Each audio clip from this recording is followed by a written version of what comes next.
film dan animasi yang kami lakukan mereka. Bapak Subhan Gani, dari Menteri Bidang Organisasi dan Pembangunan mereka. Alhamdulillah, bulan-bulan ini kita bersama hari ini ya, dari hari Alhamdulillah memudahkan, dan Pak Wawan Setiawan, MSE selaku Sekretaris Majelis Nasional untuk Pak, dan juga Dr. Maria, terima kasih sudah hadir di sini ya. Saya insya Allah filmnya juga akan dilakukan dengan beliau selain ahli juga Dr. Maria dan Jakarta.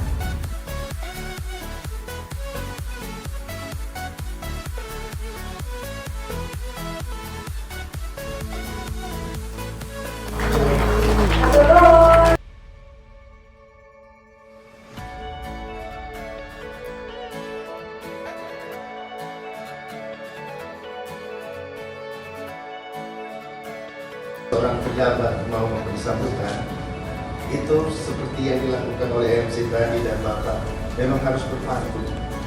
Jadi memang Kemenparekraf itu the house of pantun. Menteri kami itu dari 4 tahun yang lalu, sejak dia jadi menteri itu selalu memberikan pantun dan akhirnya menjadi trend setter hingga saat ini. Boleh kalau cakepnya di sini cakep atau gelis? Cakep ya? Cakep aja ya, kayak Jakarta aja ya. Bingkisan dari masjid ini sudah dibawa. Kan ku jaga agar tidak hilang ataupun raib. Kalau apakah gunanya pertemuan kita kali ini? Kalau IG dan channel YouTube saya Musik Itu Politik tidak di follow dan tidak di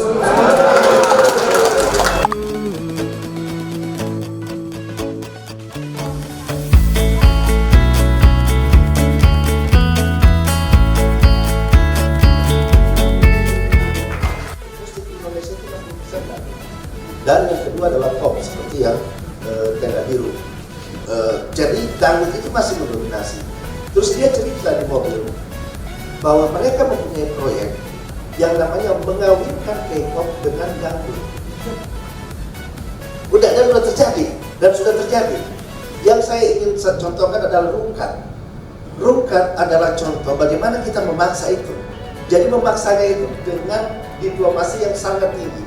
Rungkat itu dangdut yang dicampur menjadi sebuah genre baru.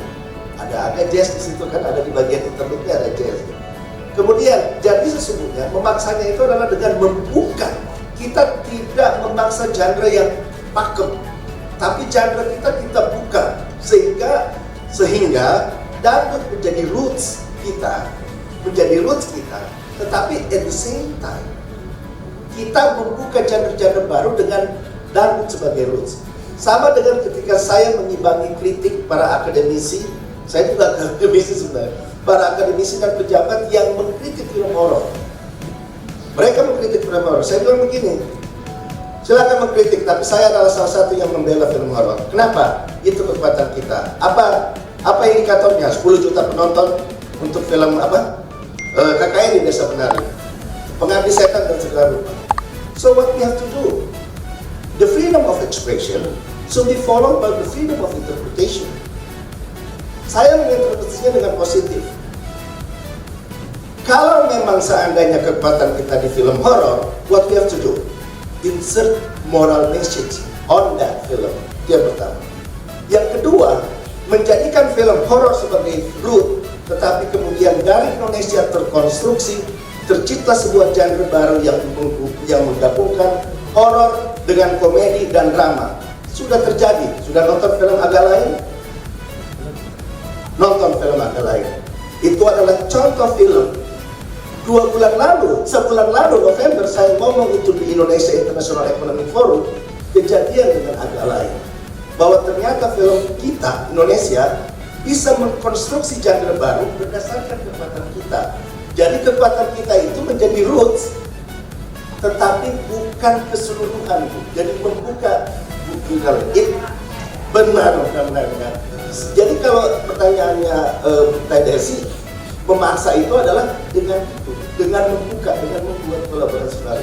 Saya rekomendasikan nonton film agak lain, dan saya berharap ada rungkat-rungkat lain yang keluar dari komposer-komposer Jawa Barat. Tolong dong ditepuk tangankan ini. Angklung, jauh pucuk, jalur pucuk. Luar biasa Pak. Luar biasa. Sangat luar biasa. Menurut saya, kalau kita punya pemikiran hanya sekedar mempertunjukkan saja apa yang kita punya tanpa memodifikasi, tidak akan pergi kemana-mana, kualitas tidak akan. Tapi seberapa beraninya kita mengambil resiko dan mengantisipasi konsekuensinya sehingga kita tidak melupakan akarnya, tetap memegang benang merah, tapi menjadi kekinian untuk bisa diterima oleh orang yang barangkali tidak memahami dunia seninya. Terus itu penting dan didukung ada Pak Sekretaris, karena kalau tidak ada kerjasama antara destinasi wisata dengan seni pertunjukan, baik itu secara offline yang direkam menjadi online, nantinya menjadi bentuk promosi pemasaran seperti yang tadi disampaikan, sehingga tidak ditonton hanya oleh orang umum. Misalnya di Ciletuh ada kesenian tari jaipong, baik itu kontemporer maupun yang klasik, baik itu seni silatnya, mau modas, mau bidel, mau belum, sudah kumaha wae maka dikolaborasikan menjadi event yang terreguler atau terkalenderkan. Tiap weekend siapa giliran? Pasti sanggar-sanggar semua kebagian menurut saya.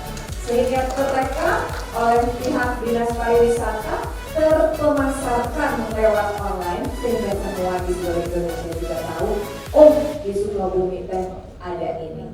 Kalau itu tidak terintegrasi menjadi kolaborasi, tadi Pak Amin bilang semua hanya sendiri-sendiri, tidak akan terkoneksi menjadi kreasi yang bermanfaat dan memberi manfaat secara efek domino. Itu saja dari saya sebagai